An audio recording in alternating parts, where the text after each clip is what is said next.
Formula One is back as we head into the Miami Grand Prix in North America, a track that always divides opinion. Many fans don't like it, but I'm actually on the side that finds it interesting. It's not a classic circuit, but it has already given us some solid moments in its short history. The 2022 race was particularly entertaining, especially when the cars could follow more closely and racing was more natural. In 2023 and 2024, the races were less exciting overall, although we did see Lando Norris take his first win. Then in 2025, the opening stages of the race were very competitive, especially between Oscar Piastri, Lando Norris, and Max Verstappen, even if Verstappen arguably wasn't exactly where he should have been. Still, there were overtakes, battles, and real racing, which shows the track can work under the right conditions. However, it's still too early to fully judge Miami since it hasn't been on the calendar long enough, and like other circuits such as Baku, it could take a few years to truly define its place in Formula One. Looking ahead, Miami is a mix of a street circuit and a temporary layout, even featuring a stadium right in the middle, which gives it a unique feel. The tire compounds for the weekend are the soft C3, C4, and C5, and this will likely still be a one-stop race because tire wear is not extremely high here.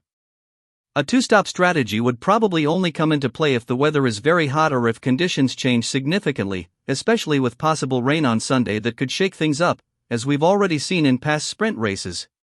Sector 2 is the weakest part of the circuit, with slow, tight corners that don't offer many overtaking chances, but it is still very important in qualifying because drivers can lose or gain a lot of time there depending on confidence. With newer car regulations and slightly reduced ground effect reliance, we might see cars handle curbs better and potentially improve lap times in that section. Track evolution will also play a big role, as Miami doesn't see much running outside of race weekends, meaning the surface starts off dusty and improves a lot as rubber is laid down. In terms of strategy and performance, I expect Mercedes to be very strong in qualifying, possibly even taking pole with George Russell, while McLaren should be right in the fight for race pace, with Oscar Piastri as my pick for the win. Ferrari should also be competitive, with Charles Leclerc finishing on the podium, while Max Verstappen could still make the top 5 but may not have enough to fight for the win this time. I see Liam Lawson as a potential biggest gainer, moving up through the field, while Lance Stroll could struggle at the back. Lando Norris might face a difficult weekend, possibly even a DNF due to reliability concerns. For fastest lap, I'm backing Verstappen, and McLaren could take the fastest pit stop. Overall, Mercedes may edge out the constructors' battle, with McLaren second and Ferrari third. Miami always has the potential to surprise, and with upgrades, strategy, and possible weather changes, this year could be one of the more interesting additions if everything comes together. Going further into the weekend outlook, a lot will depend on how the upgrades from each team actually perform in real conditions. Preseason expectations and simulator data don't always match what happens once cars hit the track in Miami, especially with the evolving grip levels and the tricky low-speed sections in Sector 2. If a team gets their setup slightly wrong, they can easily lose a lot of lap time there, which can completely shift the competitive order. Another key factor will be how drivers manage the tires over a long stint. Even though Miami usually trends toward a one-stop race, degradation can still surprise teams, especially if temperatures rise more than expected. That's where strategy calls can really make or break a result, because even a small undercut or overcut can decide positions in the midfield battle. We also have to consider race starts and early laps, which are often crucial here. The long run into turn 1 and the tight sections that follow can create opportunities for position changes, but also increase the risk of incidents. If the weather does play a role, especially with rain around the sprint or main race, then strategy becomes even more unpredictable, and we could see a very different order compared to dry conditions. Overall, Miami is one of those races where the final result is never fully clear until the last stint. Between upgrades, tire management, track evolution, and possible weather changes, there are too many variables to confidently predict a fixed outcome. That uncertainty is exactly what makes this weekend interesting, even if the circuit itself doesn't always produce the most consistent racing every year. One more important element to keep in mind is how sensitive Miami is to qualifying performance. Track position here matters a lot because overtaking opportunities are limited, especially in the middle sector where cars are tightly packed through slow-speed corners. Even if a car has strong race pace, starting too far back can trap drivers in dirty air and make it difficult to progress without perfect timing on strategy or a safety car. Safety cars themselves are another major factor at this circuit. With the tight layout, close walls, and heavy braking zones, there's always a chance of incidents that can completely reset the race. A well-timed safety car can turn a straightforward one-stop strategy into a gamble, forcing teams to react instantly and sometimes giving unexpected drivers a chance to fight for strong points or even podium positions. Pit stops will also be under pressure this weekend. In a race where gaps can be small and strategy is already tight, even a slight delay or mistake in the pit lane can cost multiple positions.